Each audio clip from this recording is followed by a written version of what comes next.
Mister perfect extra gold திருமணமான அனைத்து ஆண்களுக்கும் ஒரே தீர்வு. வயதான பலகினமா, சுகர் பலகினமா, இனி கவலை வேண்டாம். 100% இயற்கை வயகரா, 100% ஹலாலான முறையிலும் தயாரிக்கப்படுகிறது. எவ்வித கலப்படமும் கிடையாது, பக்க விளைவும் கிடையாது. ஆர்டர் செய்தாலே போதும், உங்கள் இல்லம் தேடி வந்து சேரும். மேலும் விவரங்களுக்கு கீழுள்ள எண்ணை அணுகுங்கள். ரஜினிகாந்த் நடிச்ச கூலி படம் பார்க்கக்கூடிய முதலமைச்சர் கூலி வேலை செய்யக்கூடிய மக்களை வந்து பார்க்க மாட்டீங்களா? அவங்களை இப்படிதான் அடிச்சு விரட்டுவீங்களா? பாஜக கிட்ட சமூக நீதி பேசக்கூடிய திமுக பாட்டாளி மக்கள் கிட்ட அந்த சமூக நீதியை பேச மாட்டீங்களான்னு சொல்லி இன்னைக்கு திமுகவை நோக்கி முதலமைச்சர் மு க ஸ்டாலின் அவர்களை நோக்கி பெரிய அளவில் இன்னைக்கு கேள்விகளை எழுதுறத பார்க்க முடியுது. இந்த வீடியோ பொறுத்த வரைக்கும் சில திமுகவுடைய நிர்வாகிகளோ திமுக ஆதரவாளர்களுக்கோ சில வகையில் அதிருப்தியா கூட இருக்கலாம். என்ன இருந்தாலும் நம்ம உண்மையை நம்ம பேசிதான் ஆகணும். இதே நான் என்ன கேட்கிறேன், இதே சம்பவம் இப்படி நீதி கேட்டு போராடிக்கிட்டு இருக்காங்க தொழிலாளர்கள். அவங்களை இப்படி நைட்டோட நைட்டா அடிச்சு தரன்னு பிடிச்சி இழுத்து போகக்கூடிய இந்த விஷயம் இதுவே அதிமுகவுடைய ஆட்சியில் நடந்தா நம்ம சும்மா இருந்திருப்போமா? அன்னைக்கு என்னெல்லாம் நம்ம கேள்வி கேட்போம். அப்போ எல்லாம் எங்க ஒரு தவறு நடந்தாலுமே அதை நம்ம கண்டிச்சு பேச வேண்டியது ரொம்ப முக்கியம். அதுதான் நியாயமான சமூக நீதி. அதுலயும் குறிப்பா அங்க போராடக்கூடிய அந்த தொழிலாளர்கள் அவங்களுடைய உண்மையான கோரிக்கை என்ன? இந்த கான்ட்ராக்டை தனியார் வசம் கொடுத்தா அது எப்பேற்பட்ட இந்த தொழிலாளர்களுக்கு மட்டுமல்ல, சென்னை மாநகராட்சி எப்பேற்பட்ட பாதிப்புகளை சந்திக்கும். அதுலயும் குறிப்பா இப்ப இந்த ராம்கி நிறுவனம் அவங்களுக்கு தான் இந்த கான்ட்ராக்ட் கொடுத்துருக்காங்க. அவங்க மேல இதுக்கு முன்னாடி என்ன மாதிரியான புகார்கள் மோசடிகள் நடந்திருக்குன்னு சொல்லி பல ஆதாரங்களோட திரட்டி தான் இந்த வீடியோ நம்ம ரெடி பண்ணியிருக்கிறோம். அதனால முழுமையா பார்த்துட்டு உங்களுடைய கருத்துக்களை பதிவு செய்யுங்க. அதுக்கு முன்னாடி மறக்காம பேட்டை டிவியை சப்ஸ்கிரைப் பண்ணிக்கோங்க. இப்போ சென்னை மாநகராட்சியை பொறுத்த வரைக்கும் இந்த குப்பை அள்ளக்கூடிய தூய்மை பணி செய்யக்கூடிய விஷயத்தை பொறுத்த வரைக்கும் 15 ஜோனா வச்சிருப்பாங்க, 15 மண்டலங்களா வச்சிருப்பாங்க. இந்த 15 மண்டலத்துல 11 மண்டலத்தை ஆல்ரெடி அதிமுகவுடைய ஆட்சி காலத்திலே தனியார் வசம் கொடுத்தாச்சு. 2011 இருந்து 2021 வரைக்கும் அதிமுகவுடைய ஆட்சி காலத்திலே கொஞ்சம் கொஞ்சமா தனியாருக்கு 11 ஜோன் வந்து தனியாருக்கு கொடுத்தாச்சு. மீதி இருக்கக்கூடிய 4 மட்டுமே இப்ப அரசு சார்பில் நிர்வகிக்கப்பட்டு இருக்கு. இந்த 4ல 2 ஜோன் 5 ஜோன் 6 இதை ரெண்டையுமே இப்ப தனியார் நிறுவனத்துக்கு கொடுக்கறதுக்காக ஒரு கான்ட்ராக்ட் போட்டுட்டாங்க. அந்த தனியார் நிறுவனம் ராம்கி குரூப் அப்படின்னு சொல்லக்கூடிய அந்த தனியார் நிறுவனத்துக்கு தான் இப்ப கான்ட்ராக்ட் கொடுத்துட்டாங்க. அதுல பணி செய்யக்கூடிய NULM உடைய தொழிலாளர்கள். இந்த NULM அப்படிங்கிறது நகர்ப்புறத்தில் இருக்கக்கூடிய ஏழை மக்கள் அவங்களுடைய வேலை வாய்ப்புக்காகவும் சுய தொழில் செய்யறதுக்காகவும் அதுக்காக ஏற்பட்டப்பட்ட அரசால ஏற்பாடு செய்யப்பட்ட ஒரு அமைப்பு. ஆனா அவங்க அரசு ஊழியர்கள் கிடையாது, அவங்க ஒரு ஒப்பந்த ஊழியர்கள் தான். ஒப்பந்தத்தின் அடிப்படையில 1 வருஷத்துக்கான ஒப்பந்தம் அப்படின்னு சொல்லி ஒப்பந்தத்தின் அடிப்படையில் வேலை செய்யக்கூடிய ஊழியர்கள். அப்படி இந்த ஊழியர்கள் ஆகஸ்ட் 1ஆம் தேதி அவங்க போய் கையெழுத்து போடலாம். ஏன்னா மாசம் அவங்க கையெழுத்து போட்டு வேலையை ஆரம்பிக்கணும். கையெழுத்து போடலான்னு போகும்போது இனி நீங்க அந்த கான்ட்ராக்ட் கம்பெனி அந்த தனியார் கம்பெனில தான் நீங்க இனிமே வேலை செஞ்சாகணும், அவங்கள்ட்ட தான் நீங்க கையெழுத்து போட்டுக்கணும் சொல்லி அப்படி சொல்லியிருக்கிறாங்க. அதை சொன்ன கையோட தான் அந்த மக்கள் இன்னைக்கு போராட்டத்தில் இறங்கி இருக்கிறாங்க. எங்களுக்கு அரசு கொடுக்கக்கூடிய இந்த சம்பளம் தனியார் கிட்ட போய் நாங்க வேலை செய்யும் போது எங்களுடைய சம்பளம் கணிசமா எங்களோட சம்பளத்தை அவங்க குறைக்கிறாங்க. இது எப்படிங்க சாத்தியப்படும்? ஏன்னா ஒரு நியாயமா நம்ம யோசிச்சு பார்ப்போமே. ஒரு தொழிலாளர் வேலை செய்யறாங்கன்னா வருஷம் அவங்களுக்கு சம்பள உயர்வு கொடுக்கப்படும். நல்ல கவர்மெண்ட்ல வேலை செய்யும்போது நல்ல சம்பளம் கொடுத்துமே எங்களுக்கு சம்பளம் பத்தல, ஊதியத்தை உயர்த்தி கொடு அப்படின்னு எத்தனை போராட்டங்கள் நடக்கிறத பார்த்திருப்போம். ஆனா தூய்மை பணி செய்யக்கூடிய இந்த பணியாளர்கள் இவங்களுக்கு எவ்வளவு சம்பளம் கொடுக்கணும், ஆனா இருக்கிற சம்பளமே உனக்கு குறைச்சுதான் கிடைக்கும் அப்படிங்கிறது எந்த வகையில முதல் நியாயம்? ஏன்னா இன்னைக்கு அவங்க அரசுடைய கண்ட்ரோல்ல NULM தொழிலாளர்கள் அவங்க இருக்கக்கூடிய நேரத்துல இன்னைக்கு அவங்களோட சம்பளம் எவ்வளவுன்னு பார்த்தோம்னா ஒரு நாளைக்கு 753 ரூபா அப்படின்ற அவங்களோட சம்பள கணக்கு. மாச கணக்குல பார்த்தோம்னா 22,590 ரூபா அவங்களுடைய சம்பள கணக்கு. ஆனா இதுவே அவங்க ராம்கி நிறுவனம் மாதிரியான தனியார் நிறுவனத்துக்கு கீழே அவங்க வேலை செய்ய வந்துட்டாங்க அப்படிங்கும்போது அவங்களுடைய சம்பளம் 16,590 ரூபா. அதாவது 15,000 இருந்து 18,000 வரைக்கும் தான் அவங்களுடைய சம்பளம் கொடுக்கப்படும். 15,000 துப்புரவு தொழில் செய்யக்கூடிய அந்த தொழிலாளர்களுக்கு 15,000, டிரைவிங் வேலை செய்யக்கூடியவங்க, மிஷின் ஆப்ரேட் செய்யக்கூடியவங்க, இது மாதிரியான நபர்களுக்கு 18,000 சம்பளம் சொல்லி கொடுக்கப்படும். இப்போ 15,000 16,000 இந்த தொழிலாளர்களுக்கு சம்பளம் கொடுக்கும் போது 22,590 ரூபா, 23,000 வைங்களேன். 23,000 வாங்கிட்டு இருந்த ஒரு தொழிலாளி திடீர்னு 15,000 16,000 சம்பளம் வாங்கணும். இந்த 15,000 16,000 உனக்கு ESI PF வேற நாங்க பிடிச்சிருவோம். அதெல்லாம் பிடிச்சிட்டா இவங்க கைக்கு கடைசியில் எங்களுக்கு வெறும் 14,000 தான் கிடைக்கும். 14,000 சம்பளத்தை வாங்கி நாங்க என்னங்க செய்ய முடியும்? நாங்க பிடிச்சி போய் அந்த வேலைக்கு வரோம். அந்த மக்கள் வைக்கக்கூடிய கோரிக்கை ரொம்ப நியாயமான ஒரு கோரிக்கை. ஏன்னா குப்பை வரக்கூடிய இந்த துப்புரவு பணி செய்யறதால யாருமே ரொம்ப விரும்பிலாம் இந்த வேலைக்கெல்லாம் யாரும் வரமாட்டாங்க. பொதுவாகவே இந்த குப்பை எள்ளக்கூடிய தொழில எந்த உயர் சமூகத்தை சேர்ந்தவங்க குப்பை எள்ளக்கூடிய தொழில யாருமே நம்ம பார்க்க முடியாது. எல்லாமே தாழ்த்தப்பட்ட சாதியால ஒடுக்கப்பட்ட மக்கள் தான் குப்பை எள்ளக்கூடிய தொழிலுக்கு வராங்க. ஏன்னா வேற வழி இல்லை. புருஷன் குடிச்சு அநியாயம் பண்ணி சம்பாதிக்க போக மாட்டான். குடிச்சு புருஷன் செத்து போயிட்டான். இப்ப இருக்க பிள்ளைங்களை காப்பாற்றணும், அந்த பிள்ளைங்களை படிக்க வைக்கணும், குடும்பத்தோட வாழ்வாதாரம் வேணும்னு சொல்லி வேற வழி இல்லாம அந்த நாத்தத்தை சகிச்சுக்கிட்டு அவ்வளவு கஷ்டத்தோட தான் அந்த மக்கள் இந்த பணிக்கு முன்னாடி வந்துட்டு இருக்காங்க. அப்ப 23,000 கிட்ட சம்பளம் வாங்கிட்டு இருந்த அந்த மக்கள், அவங்க வீட்டு வாடகை இருக்கு, வீட்டு செலவு இருக்குது, அந்த பிள்ளைங்களுக்கான படிப்பு இருக்குது, இது எல்லாத்தையும் பார்த்துட்டு இருந்த இடத்துல இல்ல உனக்கு இப்போ வந்து 16,000 தான் சம்பளம், 2,000 இஎஸ்ஐ பிஎஃப் உனக்கு பிடிக்கப்பட்டு 14 தான் கையில கொடுக்கப்படும்னா, இப்போ இவங்க எங்க இந்த வீட்டு வாடகை கொடுப்பாங்க? சென்னையில ஒரு வீடு வாடகை எவ்வளோ? குறைஞ்சது ஒரு சிங்கிள் பெட்ரூம் எடுத்தா நீங்க 8,000 10,000 சென்னையில வீடு கிடையாது. அப்ப இந்த வீட்டு வாடகை கொடுக்கணும், வீட்டு குடும்ப செலவு பார்க்கணும். இதை வச்சுட்டு இவங்களால எந்த குடும்பத்தை நடத்த முடியும்? இவங்க சாதாரண வேலை செய்யறவங்க கிடையாது. இந்த ஆபீஸ்ல உட்காந்துக்கிட்டு இன்னைக்கு நீங்க பேங்க்ல போய் பாருங்களேன், லஞ்ச் டைம் அந்த டைம்ல இத்தனை பேர் அந்த கியூல நின்றாலும் சரி, லஞ்ச் டைம் ஆயிடுச்சா அழகா டோரை மூடிட்டு கிளம்பி போயிட்டே இருப்பாரு. சாயந்தரம் 5 மணி 6 மணியா மணி அடிச்சா சோறுங்கிற மாதிரி மணி அடிச்சா அந்த டைமை வச்சு வேலையை முடிச்சு கிளம்பிட்டே இருப்பாங்க. வரக்கூடிய அந்த மக்களை அவ்வளோ ஒரு இலக்காரமா நடத்தக்கூடிய அரசு ஊழியர்கள் இருக்கக்கூடிய நேரத்துல இந்த துப்புரவு பணியாளர்கள் எவ்வளவு கஷ்டமா இருந்தாலும் அவங்க அந்த வேலையை செஞ்சுட்டு தான் இருக்காங்க. அவ்வளோ நம்மளால அந்த குப்பை தொட்டியை கடந்து போக முடியாது. ஆனா அந்த குப்பை தொட்டியை சுத்தம் செய்யக்கூடிய ஒரு வேலையை செய்யறாங்கன்னா அது எவ்வளவு ஒரு சிரமமான ஒரு வேலை. கொரோனாவுடைய காலகட்டத்தில் யாருமே வெளியில வர முடியல. இந்த துப்புரவு பணியாளர்கள் மட்டும்தான் களத்துல இறங்கி வேலை செஞ்சுட்டு இருந்தாங்க. இன்னும் கொரோனாவோட காலகட்டத்தில் இன்னும் யாருக்காவது தெரியாத ஒரு செய்தி என்ன தெரியுமா?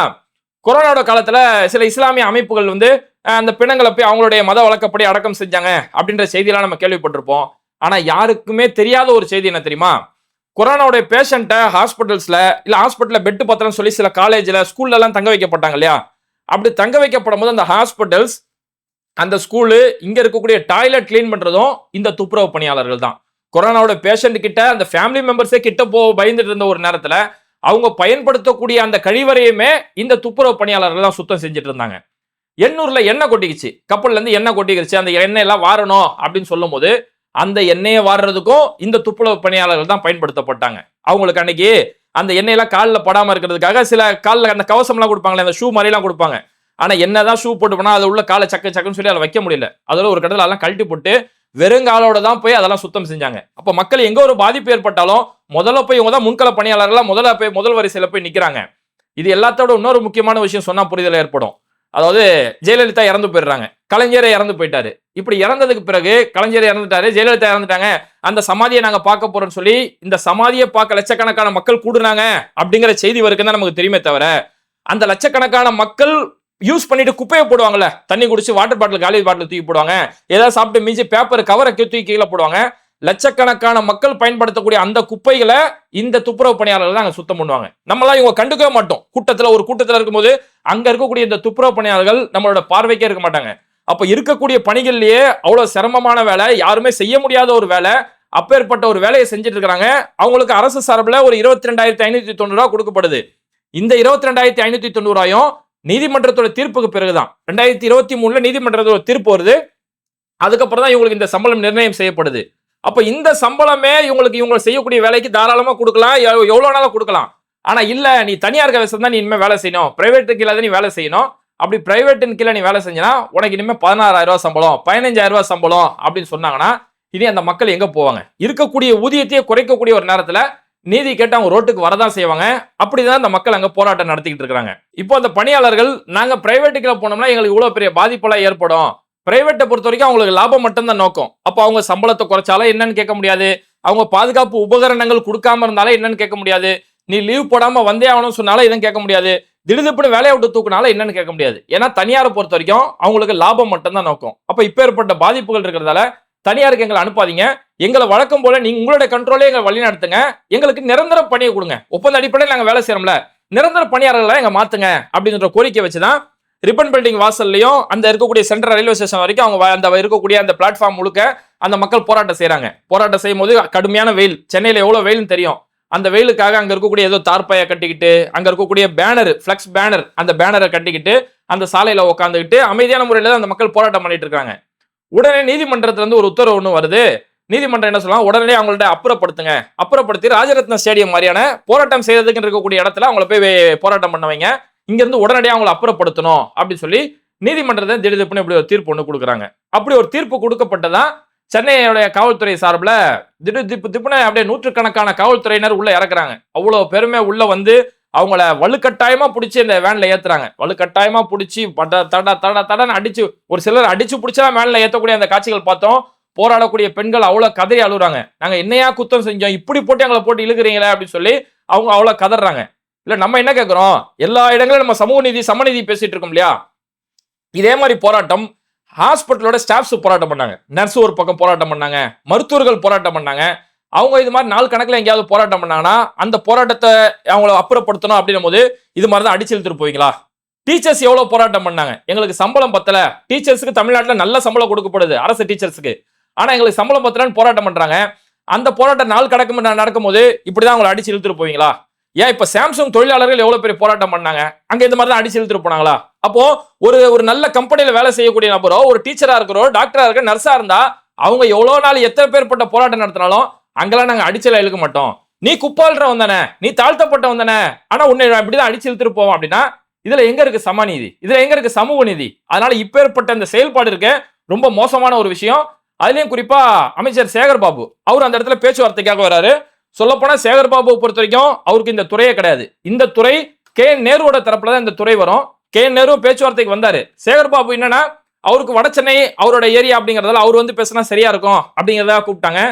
அவருமே அந்த பேச்சுவார்த்தையில அங்க பத்திரிகையாளர்கள் கேட்கறாங்க, நீங்க தேர்தலில் வாக்குறுதி கொடுத்திருந்தீங்களே, ஆனா இன்னைக்கு நீங்க எப்படி பண்ண போறீங்க, மக்கள் அந்த போராட்டம் வச்சிட்டு இருக்காங்களே அப்படிங்கும்போது என்ன வாக்குறுதி கொடுத்தோம், அதுல எந்த வாக்குறுதியும் கொடுக்கல அப்படிங்கிறாரு.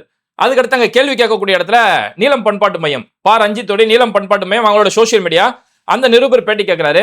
முதல்ல நீங்க எந்த மீடியா, எந்த பிரஸ், நீங்க நாங்க நீலம் பண்பாட்டு மையம் அப்படிங்கிறாரு. அதெல்லாம் ஒன்லாம் நீலாம் ரிப்போர்ட்டர் கிடையாது, நாங்கள மீடியாவுக்கு தான் பேட்டி கொடுக்குறேன், ஒன்லாம் பேட்டி கொடுக்க முடியாது அப்படின்னு சொல்லி அவ்வளோ ஒரு ஆணவமா ஒரு திமிரா தான் அந்த இடத்துல பேசிக்கிட்டு இருந்தாரு. அந்த இடத்துல அந்த மக்கள் கேட்கக்கூடிய நியாயமான ஒரு கோரிக்கை அங்க பேச்சுவார்த்தையில கடைசியில் நடந்தது என்னன்னா, நாங்க தனியாருக்கு ஒப்பந்தம் கொடுத்தாச்சு, அந்த தனியாரோட ஒப்பந்தமே இனிமே தொடரும், ஆல்ரெடி இங்க இருக்கக்கூடிய நிரந்தர பணியாளர்கள் நிறைய இடம் ஃபுல்லா இருக்குது, இனி யாரையுமே நிரந்தர பணியாளர்களா சேர்க்க முடியாது, ஆனா பிரைவேட் கொடுத்ததுன்றது கொடுத்ததுதான், அதுல எந்த மாற்றமும் செய்ய முடியாதுங்கிறாங்க. பிரைவேட்ல போனீங்கன்னா உங்களுக்கு பல சலுகைகள் கிடைக்கும், உங்களுக்கு இன்சூரன்ஸ் கிடைக்கும், இஎஸ்ஐ பிஎஃப் உங்களுக்கு கிடைக்கும், உங்களுக்கு பாதுகாப்பு தேவையான எல்லா விஷயங்களும் உங்களுக்கு இன்சூரன்ஸ் பண்ணி தருவாங்க, எல்லாமே பண்ணி தருவாங்கிறாங்க. இது அரசு தானே செஞ்சு கொடுக்கணும். அதாவது அரசை விட்டுட்டு ஒரு இடத்துல தனியார் இதை செஞ்சு கொடுப்பான்றது எந்த வகையில நியாயம் இல்லை. ஏன்னா தனியாருக்கு அவனுக்கு லாபம் மட்டும்தான் முக்கியமான நோக்கமா இருக்கும். அதனால இப்படி தனியாருக்கு கொடுக்கறதுன்றது இது ஒரு தவறான முடிவு அப்படிங்கறத நம்ம உறுதியா சொல்லணும். ஏன்னா தூய்மையோட விஷயம், மருத்துவத்தோட விஷயம், ராணுவத்தோட விஷயம், இது அரசு கையாளுற மாதிரி எந்த ஒரு தனியாருமே கையாள மாட்டான். ஏன்னா அரசு ராணுவம்ங்கிறது நாட்டோட பாதுகாப்பு சம்பந்தமான விஷயம், மருத்துவமும் தூய்மைங்கிறது மக்களோட உடல்நலன் சார்ந்த ஒரு விஷயம். லாபத்தை மட்டுமே முன்னிலைப்படுத்தக்கூடிய ஒரு கார்பரேட் கம்பெனி மக்களுடைய நலன் அவனுக்குலாம் கண்ணில் தெரியாது. அவனுக்கு எதை மிச்சம் பண்ணா அவனுக்கு லாபம் கிடைக்கும் அப்படிங்கறத மட்டும் தான் பார்ப்பாங்களே தவிர, அப்போ ஒரு ராணுவத்தோட விஷயத்துல அவன் மிச்சம் பண்ணலான்னு பார்த்தாலோ, தூய்மையோட விஷயத்துல மிச்சம் பண்ணலான்னு பார்த்தாலோ, மருத்துவத்தோட விஷயத்துல மிச்சம் பண்ணலான்னு பார்த்தாலோ அதனால பாதிக்கப்படுறது என்னவோ மக்கள் தான். அதனால குறிப்பா இந்த தொழிலாளர்கள் அவங்களுடைய ஊதியமே இங்க குறைக்க போடும் அப்படிங்கிறது மிகப்பெரிய ஒரு அநீதி தான் இந்த ஒரு காரியம். அதுலயும் குறிப்பா அந்த மக்களை இப்படி அடிச்சு இழுத்துட்டு போகக்கூடிய காரியங்கிறது இது துளி அளவு கூட ஏத்துக்க முடியாத ஒரு விஷயம். ஜல்லிக்கட்டுடைய போராட்டத்துல போராடிட்டு இருந்த மாணவர்களை எப்படி அடிச்சு பிடிச்சி இழுத்துட்டு போனாங்க அந்த காரியம் நம்ம கண்ணு முன்னாடி பார்த்தோம். அதெல்லாம் நம்ம குரல் கொடுத்தோம் இல்லையா, அதுக்கு நிகரான ஒரு காரியம் தானே இது. அதனால இதுவுமே கடுமையா கண்டிக்க வேண்டிய ஒரு விஷயம். முதலமைச்சர் கண்டிப்பா அந்த மக்களோட பேச்சுவார்த்தை நடத்தணும், அவங்களோட நியாயமான கோரிக்கை, அந்த நியாயமான கோரிக்கை என்னவோ அதை நிறைவேற்றி தரணும். சேகர் பாபு சொல்றாரு இல்லையா, நாங்க அப்படிலாம் தேர்தல் வாக்குறுதி எதுவும் கொடுக்கலன்னு. தேர்தல் வாக்குறுதி கொடுத்தாங்க, அவங்களோட தேர்தல் வாக்குறுதி 500 கிட்ட வாக்குறுதி கொடுத்ததுல வாக்குறுதி 281 இருந்து வாக்குறுதி 285 வரைக்கும் அதுல இருக்குது. தூய்மை பணியாளர்களுக்கு என்னெல்லாம் செய்வோம், அவங்க தூய்மை பணி செய்யும் போது யாரோ இறந்துட்டாங்கன்னா அவங்க ஃபேமிலியில ஒருத்தர் கவர்மெண்ட் வேலை கொடுக்கப்படும். அதுல தூய்மை பணி செய்யக்கூடியவங்க அந்த பணியில இருக்கும் போதே 10வது படிப்பு முடிச்சாங்க போது அவங்களோட படிப்புக்கு ஏற்ற ஒரு நல்ல அதே துறையில ஒரு நல்ல வேலை அவங்களுக்கு கொடுக்கப்படும். சாக்கடை அல்றதுல இருந்து அவங்களுக்கு மிஷின் சிஸ்டம் கொடுக்கப்பட்டு அவங்களுக்கு வேற மாற்று வேலை செய்யப்படும். இப்படி பல திட்டங்கள் கொடுக்கும்போது அவங்களுடைய பணி சம்பந்தமா, பாதுகாப்பு சம்பந்தமா இந்த விஷயங்கள் அவங்க இத்தனை நாளா என்ன கோரிக்கை வச்சிருக்காங்களோ அந்த கோரிக்கைகளை நாங்கள் ஆட்சிக்கு வந்ததுக்கு அப்புறம் சரி செய்வோம்னு சொல்லி திமுகவுடைய வாக்குறுதி, தேர்தல் வாக்குறுதியில் அது இருக்குது. அப்போ அந்த மக்கள் பணி சம்பந்தமா, பாதுகாப்பு சம்பந்தமா கோரிக்கை வச்சு நிறைவேற்றப்படனா அவங்க பணி சம்பந்தமா கேட்கக்கூடிய கோரிக்கை பணி நிரந்தரம் பண்ணி கொடுங்க அப்படின்ற காலகாலமா அந்த கோரிக்கை வைக்கிறாங்க. அப்புறம் அது வாக்குறுதி கொடுத்துட்டு இன்னைக்கு நாங்க அப்படிலாம் வாக்குறுதி கொடுக்கலையா, நாங்க எங்க கொடுத்தோம் அப்படின்னா இதெல்லாம் ஒரு நியாயமான பேச்சே கிடையாது. அதுலயும் குறிப்பா காவல்துறையை வச்சு இப்படி அடிச்சு இழுத்துட்டு போறது, அங்க இருக்கக்கூடிய பெண்கள் பல பேர் மயக்கம் அடைஞ்சு உழவக்கூடிய அளவுக்கு அவங்கள பிடிச்சு அடிச்சு தள்ளிட்டு இழுத்துட்டு போகக்கூடியன்றது இது துளி அளவு ஏத்துக்க முடியாத ஒரு விஷயம். அதுலயும் குறிப்பா இப்ப சம்பந்தப்பட்டிருக்கக்கூடிய நிறுவனம் இந்த ராம்கி குரூப்னு சொல்லக்கூடிய நிறுவனம், இப்ப ஏன்னா இந்த போராட்டமே ஜோன் 5 ஜோன் 6 இந்த ஜோனை வந்து ராம்கி நிறுவனத்துக்கிட்ட தனியார்கிட்ட ஒப்படைக்கிறாங்கன்றாங்க இல்லையா. இந்த ராம்கி நிறுவனத்து மேல ஆல்ரெடி பல புகார்கள் இருக்குது. அதாவது 2017 டைம்ல வந்து டெக்கன் கிரானிக்கல் அவங்க ஒரு ஆர்டிகல் இது சம்பந்தமா எழுதியிருந்தாங்க. குறிப்பா அடையார் பெசன் நகர் இந்த ஏரியால வந்து இந்த ராம்கி நிறுவனம் தான் அவங்க தூய்மை பணிக்காக நியமிக்கப்பட்டிருந்தாங்க. அவங்க தான் அந்த கான்ட்ராக்ட் எடுத்திருந்தாங்க. இந்த அடையார் பெசன் நகர் ஏரியாவை பொறுத்த வரைக்கும் இவங்களுடைய தூய்மை பணி எந்த அளவுக்கு நடக்குது அப்படின்ற அந்த ஆர்டிகல் எழுதும்போது, எங்கெல்லாம் செல்வந்தகர் இருக்காங்களோ, எங்கெல்லாம் அபார்ட்மெண்ட் ஏரியாவும் இருக்கோ, இதெல்லாம் எலைட் ஏரியான்னு சொல்லப்படுதோ, அந்த ஏரியால கிளீனிங் ப்ராசஸ் ரொம்ப நல்லா பண்றாங்க. ஏன்னா அதெல்லாம் ரிச்சான பீப்புள் இருக்கக்கூடிய இடம் சொல்லி அங்கெல்லாம் கிளீனிங் ப்ராசஸ் ரொம்ப நல்லா நடக்குது. அதே பகுதிகளில் பெசன் நகர்ல இந்த அடையாரோடைய சைட்ல மீனவர்கள் ஏழ்மையான மக்கள் வசிக்கக்கூடிய பகுதிகளில் இவங்க தூய்மையான பணிகளை சரியான முறையில் பண்றது இல்ல. அங்கெல்லாம் குப்பையும் கூலமா தான் கடந்துட்டு இருக்குது. அப்ப இந்த குப்பை அள்ளக்கூடிய விஷயத்திலேயே இவங்க ஒரு பாரபட்சம் காட்டுறாங்க. ஏழைகள்கிட்ட ஒரு மாதிரியே பணக்காரங்கள்ட்ட ஒரு மாதிரியே பாரபட்சம். அப்ப அங்க மட்டும் குப்பை அள்ளிட்டு இந்த இடத்துல குப்பை அல்லாம அதை வச்சு இந்த ஊழியர்கள் கணக்கு காட்டுறாங்க அப்படிங்கிற மாதிரியான பல குற்றச்சாட்டுகள் அவங்க மேல சொல்லப்படுது. அதுலயும் குறிப்பா டைம்ஸ் ஆஃப் இந்தியா 2017 இந்த 18 தான் நிறைய குற்றச்சாட்டுகள் வந்தது. டைம்ஸ் ஆஃப் இந்தியா 2017 ஒரு ஆர்டிகல் ஒன்று எழுதுறாங்க. கோயம்பேடு மார்க்கெட்ல இருக்கக்கூடிய குப்பை கழிவுகள் அதை சுத்தம் பண்றதுமே இந்த ராம்கி நிறுவனம் தான். அந்த நேரத்துல எல்லாம் அதிமுக ஆட்சியில இந்த ராம்கி நிறுவனம் தான் அங்க ஒப்பந்தம் எடுத்திருந்தாங்க. அந்த கழிவுகளை சுத்தம் பண்றதுல பெரிய அளவுல அங்க மோசடிகளே நடந்தது அப்படின்னு சொல்லி டைம்ஸ் ஆஃப் இந்தியா எழுதுறாங்க. ஏன்னா ஒரு நாளைக்கு கோயம்பேடு மார்க்கெட்ல இருந்து அழிவு போன காய்கறிகள், அங்க இருக்கக்கூடிய குப்பைகள் 200 டன் கழிவுகள் அந்த இடத்துல வரும். இந்த 200 டன் கழிவுகளை பொறுத்த வரைக்கும் இவங்க ஒரு நாளைக்கு இந்த ராம்கி குரூப் பொறுத்த வரைக்கும் 20 லாரி 30 லாரி 30 ட்ரக்கு 30 லோடு இந்த மாதிரி 20 லாரி 30 லாரி மட்டுமே குப்பை அள்ளுறாங்க. ஆனா இவங்க கவர்மெண்ட் கிட்ட போய் கணக்கு காட்டி காசு வாங்கும் போது 60 லாரி 70 லாரி அளவுக்கு குப்பை அள்ளின மாதிரி இவங்க கணக்கு காட்டி ரசீது வாங்கிக்கிறாங்கன்னு சொல்லி அங்க இருக்கக்கூடிய வர்த்தக சங்கம் உட்பட இந்த அவங்களுடைய ஆதாரங்களை பதிவு செஞ்சு டைம்ஸ் ஆஃப் இந்தியா இந்த விஷயத்தை பதிவு செஞ்சிருக்காங்க. அப்ப குப்பை அள்ளுறது இவங்க முறையா அள்ளுறது இல்ல. மீனவர்கள் பகுதியில் ஒரு மாதிரி, பணக்காரங்களுடைய பகுதியில் ஒரு மாதிரி, கோயம்பேடு பகுதியில் முழுமையா அல்லாம நிறைய அள்ளுனா மாதிரி கணக்கு காட்டி இப்படி பல வகையான குற்றச்சாட்டு இவங்கள்ட்ட இருக்கு. இவங்களுடைய பணியை இவங்க சரியான முறையில செய்யல அப்படிங்கறதால 2017-18 அவங்க எடுத்த கான்ட்ராக்ட், இந்த 2017-18 இவங்களோட பணியை இவங்க சரியா செய்யல அப்படின்றதுக்காக 4,48,00,000 ரூபாய் இவங்க மேல ஃபைன் போடப்பட்டது. 4,48,00,000. அப்ப இதுல இருந்து என்ன புரியுது? அவங்களுக்கு லாபம் மட்டும்தான் நோக்கம். அது சுத்தமா இருக்கணும், மக்கள் நல்லா இருக்கணும் அப்படிங்கிறது எந்த ஒரு கார்பரேட் கம்பெனிக்கும் அந்த நோக்கம் இருக்காது. அப்ப இந்த மாதிரி லாபத்தை மட்டுமே பாக்குறதால சரியான முறையில பணி செய்யாம தான் 4,48,00,000 ரூபாய் வரைக்கும் இவங்க மேல அபராதம் விதிக்கப்பட்டது. அதுலயும் குறிப்பா பார்த்தோம்னா மாநகராட்சி அளவுல இங்க எல்லாம் குப்பை சரியா அள்ள மாட்டாங்க, இந்த இடத்துல அப்படி அப்படியே குப்பை கிடக்குது, ஒழுங்கா வந்து வண்டியில வந்து அள்ள மாட்டாங்க, குப்பையை சுத்தம் பண்ண மாட்டாங்கன்னு சொல்லி பல புகார்கள் வரும் இல்லையா? அந்த மாதிரி மாநகராட்சியில கொடுக்கப்பட்ட புகார்கள் மட்டுமே 12,938 புகார்கள். 12,938 புகார்கள். ஆனா இந்த வந்த புகார்ல 40% புகார் ராம்கி நிறுவனத்து மேல கொடுக்கப்பட்ட புகார் தான். அப்ப ராம்கி நிறுவனம் ஆல்ரெடி பல புகார்கள் இருக்கிற நேரத்துல அந்த நிறுவனத்துக்கிட்ட கான்ட்ராக்ட் கொடுத்துருக்காங்க. அப்ப இந்த நிறுவனத்துல நாங்க வேலை செஞ்சோம்னா இவங்களுக்கு எப்படி எங்களுக்கு வேலை கொடுப்பாங்க? ஏன்னா திமுக வாக்குறுதியில உண்மையுமே சொல்லியிருந்தாங்க, இந்த தூய்மை பணியாளர்களுக்கு வார ஒரு நாள் லீவு கொடுக்கப்படும் அப்படின்றதுமே சொல்லியிருந்தாங்க. அப்ப நாங்க ஒரு பிரைவேட்ல போய் வேலை செஞ்சோம்னா அவன் எங்களோட சம்பளத்தை குறைப்பான். அது கண்ணெதிர நடக்குது. சம்பளத்தை குறைக்கிறான். எங்களோட பாதுகாப்பு உபகரணங்கள், ஏன்னா பாதி சேஃப்டி கிட்ஸ் எல்லாமே அவங்களுக்கு கொடுக்கணும் போது இவங்க காசை மிச்சம் பண்றதுக்காக அதை முழுமையா கொடுக்கறதுக்கு வாய்ப்பு இல்ல. எங்களுக்கு தேவையான போது லீவு கொடுக்க வாய்ப்பு இல்ல. அப்ப எங்களோட உழைப்பை மட்டும் சக்கையா புழிஞ்சு எடுத்துட்டு எங்களுக்கு தேவையான உரிமையை எங்க கொடுக்க மறுக்கிறாங்களே அப்படின்னு சொல்லி அந்த உரிமையை கிட்டதான் அந்த மக்கள் இந்த இடத்துல போராடிக்கிட்டு இருக்காங்க. அதனால தமிழ்நாடு அரசு இதுல முறையான கவனம் செலுத்தி அந்த மக்களுடைய உரிமை எக்காரணத்து கொண்டு பறிக்கப்படாது, அவங்களுக்கான சமநீதி. ஏன்னா மற்ற ஊழியர்கள், அரசு ஊழியர்களை விட இவங்களுடைய பணின்றது ரொம்ப மகத்தான ஒரு பணி. இப்பேற்பட்ட பணி செய்யக்கூடிய மக்களுக்கு எக்காரணத்து கொண்டும் அவங்களுக்கு எந்த ஒரு பாதிப்பும் ஏற்படுத்தாத அளவில் உறுதி செய்ய வேண்டியது ரொம்ப முக்கியம். அதே நேரத்தில் இது மாதிரியான ஊழியர்கள் கிட்ட நம்ம சொல்லிக்கக்கூடிய ஒரு கோரிக்கை என்ன தெரியுமா?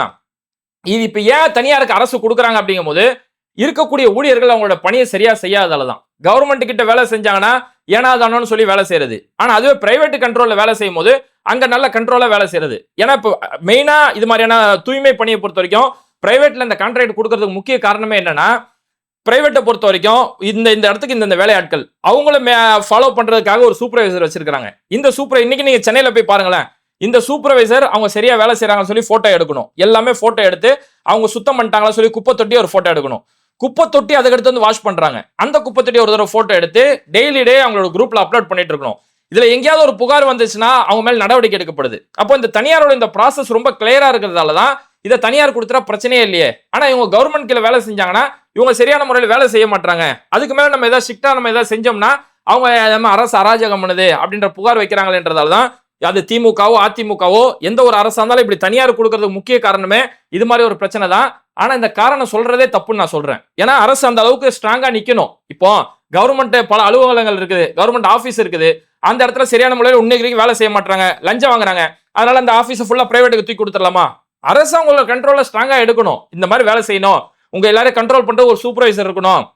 லஞ்சம் வாங்கினா உனக்கு வேலையே கிடையாது, வேலையை விட்டு தூக்கி போடப்படும் அப்படின்ற மாதிரி உறுதியான சட்டங்கள் கொண்டு வந்தாதான் இந்த மாதிரியான விஷயத்துல நீதி இருக்கும். அதனால திரும்ப திரும்ப நம்ம சொல்றது என்ன, அது ஒன்றிய அரசோ மாநில அரசோ, ஏன்னா பாஜகவை பொறுத்த வரைக்கும் இந்த LUML தொழிலாளர்களுக்கு வந்து ஒன்றிய அரசுல இருந்து தரக்கூடிய அந்த நிதிகளை அவங்க முறையா கொடுக்கல, சில நேரங்களில் காலதாமதம் செஞ்சுட்டு இருக்காங்கன்னு சொல்லி பாஜகவுடைய தரப்புல இருந்து பல குற்றச்சாட்டுகள் இருக்குது.